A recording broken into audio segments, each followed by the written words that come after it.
everybody, and welcome to another episode of Too Weird Didn't Watch, the show where we make fun of movies that we have not seen based on nothing but their weird descriptions. I'm Brantley. And I'm Albert. Brantley's reading for us again today. Brantley, what do you got? Well, I have Monster Squad from 1976. No, that was last week, Brantley. No, that was Monster Force. Neither to be confused with Drak Pack. This is not a cartoon. Okay. So it's totally different. Okay. All right, you ready? This is from 76, so it predates Drak Pack by 4 years. Oh, I thought you said 96. No, 1976. In my mind, I just assumed that this was like a terrible... This was like the rebranded season. Yeah. Like Beast Hunters. Mm-hmm. Or like, yeah. So, and then they did the Transformers Prime where they were on the moon. There was a movie. What'd they call that? They Transformers Prime. I don't know if it had the Beast Hunters label in there, but it was Rise of the Predacons. Yeah. Anyways, so Monster Squad. The series stars Fred Grandy, who also starred in The Love Boat and was later elected to the United States House of Representatives. Future United States Representative Fred Grady. Stars as Walt, a criminology student working as a night watchman at Fred's Wax Museum. Oh, okay. I had Fred in my head, and I thought that it was his wax museum, but he had to be the night watchman. But no, he's Walt. I get it now. Yeah. Yes. To pass the time, Walt built a prototype crime computer, in quotes. Oh, it's a computer, Brantley. Hidden in a large stone sarcophagus near an exhibit of legendary monsters, because the Wax Museum. Man. Can you see where this is going? I kind of can. I have to insert here. We've noted this before. The fact that people in the 70s, on the one hand, had no idea what computers would be able to do. Like, they're truly remarkable machines. And yet, on the other hand, they made them do the dumbest stuff. They were magic machines that no one understood. Yeah, I mean, and I get that, but no, they don't bring wax figures of monsters to life, which is what I assume is about to happen. When Walt plugged in his computer, quote, oscillating vibrations, end quote, brought to life the wax statues of Dracula. Not those perfectly, stationary vibrations. No, the oscillating ones, so they had, frequency to it. Brought to life Dracula, the Wolfman, who here was named Bruce W. Wolfe. Of course he was. With one episode revealing the W stood for where. Oh, no! And Frankenstein's monster. Played by, in order, Henry Pollock II, Buck Cartelian, and Michael Lane. How long was this series that they needed 3 different people to play Frankenstein's monster? No, those were the different actors. Oh. Henry is Dracula, Bruck is Wolfman, and Michael is Frankenstein's monster, who was referred to as Frank Stein in the credits. So is this for teens?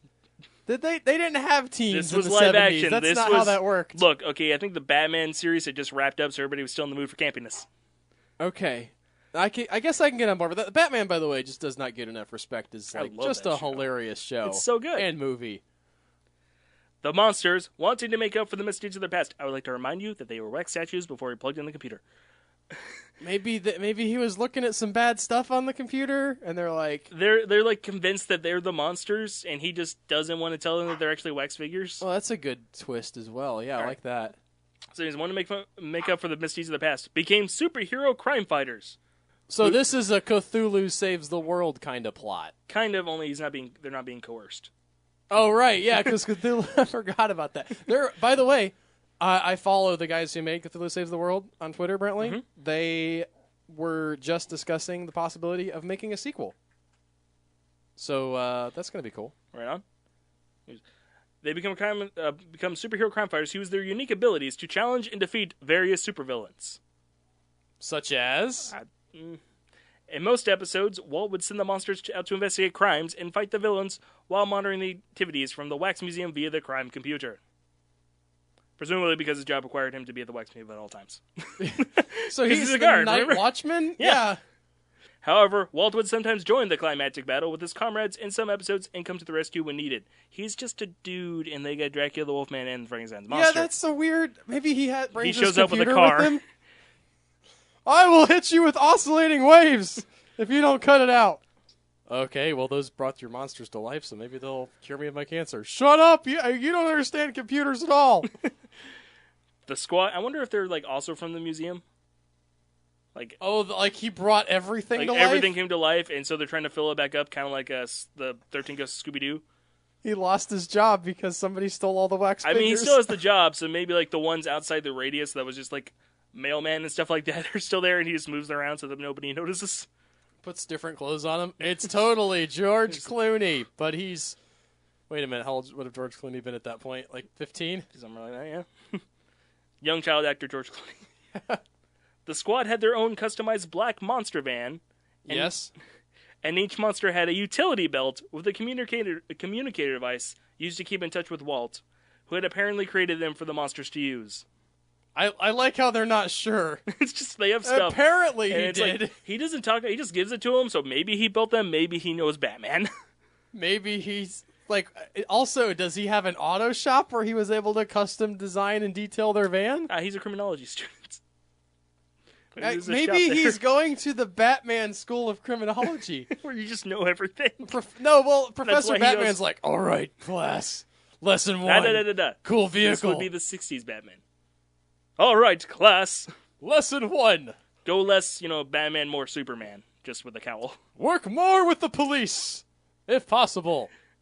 They're good civic servants. So this is a tangent, but the other day I double featured the '60s Batman movie and Batman: Mask of the Phantasm, and I did Phantasm first. And at one point, there's like this huge run-out chase with the SWAT cars, and everybody are shooting at Batman. Right. And then the '60s one is like, Batman and Robin are fully deputized member of the police. Like, wow, times are going to change in 30 years. Just hang on to that. Well, I think even at the time, like the original backstory of Batman had his parents dying and everything. They had all that cut out from the TV show. Yeah, he's just a dude who wore a bat costume back then. He was just a crime fighter who was rich and I guess didn't get taxed enough, so he bought his own crime-fighting equipment. Because at one point there's a reporter asking, because it comes up because she asks Robin and Batman to remove their masks because it's Catwoman disguised, trying to figure out who they are. Yeah. And Gordon's like, they're fully deputized. If their identities are known, they lose their effectiveness to the police. Which I don't know how that would work, but that's the excuse he gives. I feel like that's just what Batman said so he can wear a mask. I can kind of see that, to the extent that version of Batman is trying to strike fear into the hearts of criminals. Not knowing who he is I think pretty it more effective. Perplexes them. Why is he dressed like a bat? Where'd he get that car? Anyways. Where'd he get that shark repellent bat spray? Anyways, their CB-style code names were Night Flyer for Drak, Chamber of Horrors for Walt, Green Machine for Frank, and Furball for Bruce. All of these are infinitely better than last week's code names or whatever they were. Not code names. What do they call them? Alias? No, it wasn't aliases. Alias. Oh, jeez. It was so... Yeah. But Chamber of Horrors, I mean, if he had other people there, that would be a little bit better. Maybe he does. It sounds like the kind of thing that Tony Stark would say to him. Hey, Chamber of Horrors, cut it out. Not like the kind of thing you would be able to say in regular conversation every time you wanted to address the man. I mean, it's like, call it headquarters, come in, Chamber of Horrors. I think they're doing stuff like that because it does say CB style, which at this time... And Night Flyer leads me to believe that Drak is still turned into a bat, which is always fun. Yes. And Green Machine, but Furball is kind of a jerk thing to call the Wolfman.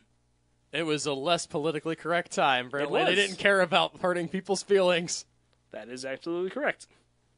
And that is the extent I have for Monster Squad. Oh, there's no individual episode descriptions? I could not find any episode descriptions. I almost feel compelled to do a hunt. That's why I almost wanted to tack this onto last week's. Because it was a decent description for the series versus that other one. I think we can come down to say that fun but dumb is better than just selling us toys. I'm looking at the poster here. It looks pretty good. I like that picture of Drak. He's just, the makeup on Dracula looks pretty classic Dracula. Mm-hmm. And people are complaining that it's not on DVD. Okay, so I don't have any descriptions, but we do have the titles of all the episodes. So in the interest of padding, Brantley... Yeah, basically. I do think we'll look at these. So first off, they have Queen Bee.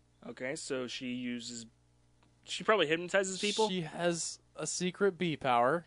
I mean, again, yeah, because... Or a deadly bee gun. She's basically going to be Poison Ivy.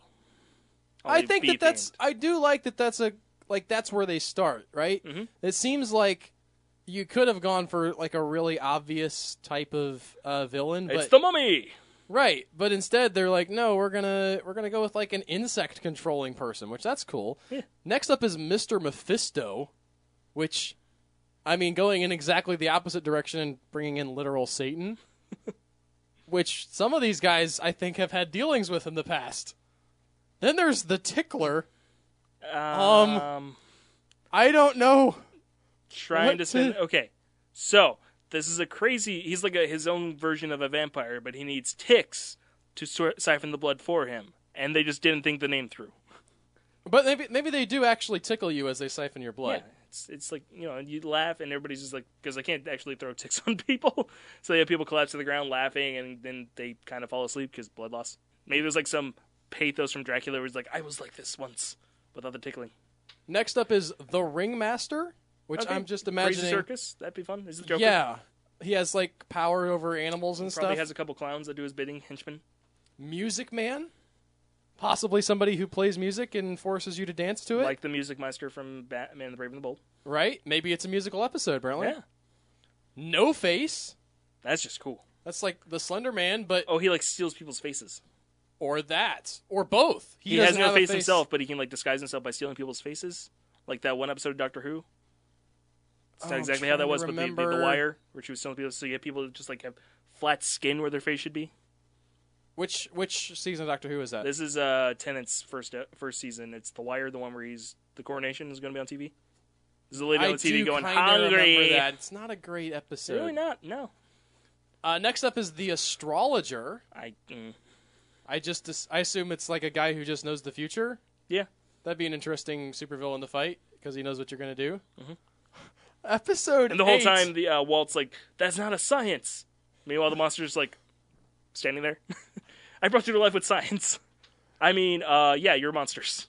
Episode 8, which, by the way, aired on October 30th, so like right before Halloween in 1976. They got really lazy, and this one is just called Ultra Witch. I love this title. That's awesome.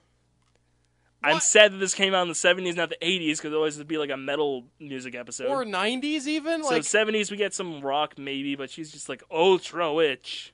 The 70s just doesn't seem like the right era for anything ultra. Maybe she's like a witch for who, MK. In Halloween, is able to do a ritual until she becomes the Ultra Witch, and they're trying to stop her. Yeah, I mean, I get what the concept is. It's just like, of all these cool names that they've had so far... Also, if you think the Ultra Witch is a lazy name, look at the next one. Yep, next up we have the Wizard. Yeah. I guess they were doing like... Well, we got to get the guys in there too, so... But he's they've all, except for Music Man, they've all been female villains. Or Mr. Mephisto. Yeah. They've had two male villains. Said Music Man. Next up, though, we get back into some cool stuff. A little bit on the nose, but still. The Skull. You think it's like episode a cursed 10? skull that's doing stuff? Or like a dude who only has a skull for a head? Because I don't think they can really do that on TV in the 70s. They couldn't have... Like, I don't think they would have the ability to like sell that. Oh, I think you could, especially if you had like a cowl over it a lot of the time. Yeah, that's fair. Or it could be a puppeteered thing. That's also fair. I think actually Skulls would be, especially if he doesn't have to move, like if he doesn't speak, it'd be relatively easy. Or if he just has like that echoey kind of like implied psychic speech. Yes, I recently watched some special features on the original Terminator and how they made the physical robot work, and it was like a backpack. Yeah.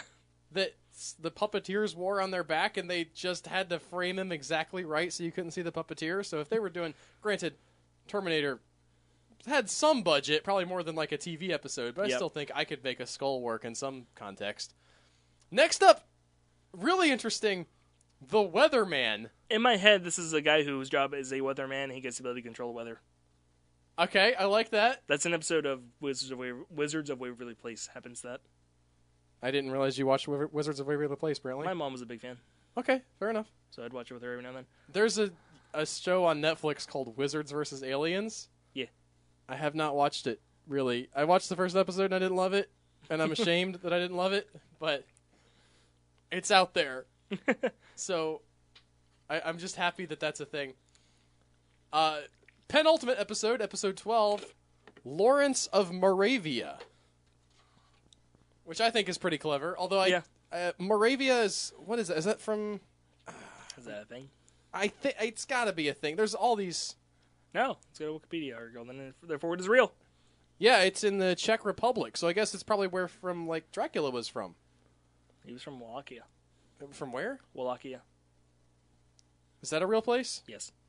Well, I'm looking It's at the not map called here. that anymore, but that's where he was from. How do you spell it? Wallachia. Oh, CH. Wakanda? No. Dracula of Wakanda. I would watch that. It's in the same place approximately. Okay. So that's really interesting that they did their geography and got that. I mean, double checking. Based on the costuming, they seem to actually care about the show. Yeah. It was a shame that it only lasted a single season. And then the final episode is Albert/Alberta. They were very progressive in the 70s. I guess they think they're riffing on Glenn or Glenda here, or maybe it's a person that can change their gender and is doing sneaky stuff. That's their the final boss that the Monster Squad fought. I mean, maybe they had plans for more seasons, and it's can afford it. That's. I mean, even for me, that seems like some pretty extreme transphobia. Apparently, I think they may be. Oh, there's a book series. Is it based on the? No, it's unrelated. Not. That's also unrelated to the '80s movie. I'm looking on TV tropes. No. Hey, the crime computer. I like that the Wolfman is only ever pictured as the Wolfman, so he doesn't ever change. He's cooler. I know. As the Wolfman. It's not a sarcastic I like. I actually like this thing. Yeah. One episode has a villain who uses... Yes. Okay, so here's this is going back to the Tickle Master, Brantley. Or what was it? The Tickler. The Tickler. According to TV tropes, one episode has a villain who uses giant feathers in an attempt to tickle our heroes to their doom. Continue reading. It's as silly as it sounds. Yes. Also, they have their meetings in a treehouse. That's amazing. I don't know why they have a treehouse. Why they wouldn't just have a cool headquarters in the Wax Museum? That's what I assumed, because the crime computer's in a sarcophagus. Is it it's immediately outside the museum, by the entrance? Maybe there's a giant oak tree out there. Or that's the entrance and it's actually underground. I don't know. Well, that'll do it for this week. A little bit shorter episode, but we have dug as far as we can dig into for Monster Squad. Thank you guys so much for listening. If you like this, don't forget to tell a friend about it. And if you have an idea for movies that you'd like us to cover, you could send them to us on our Twitters at Albert_Berg or at AdmaBrantley91. And we will see you guys next week with another episode. Bye, guys. Bye.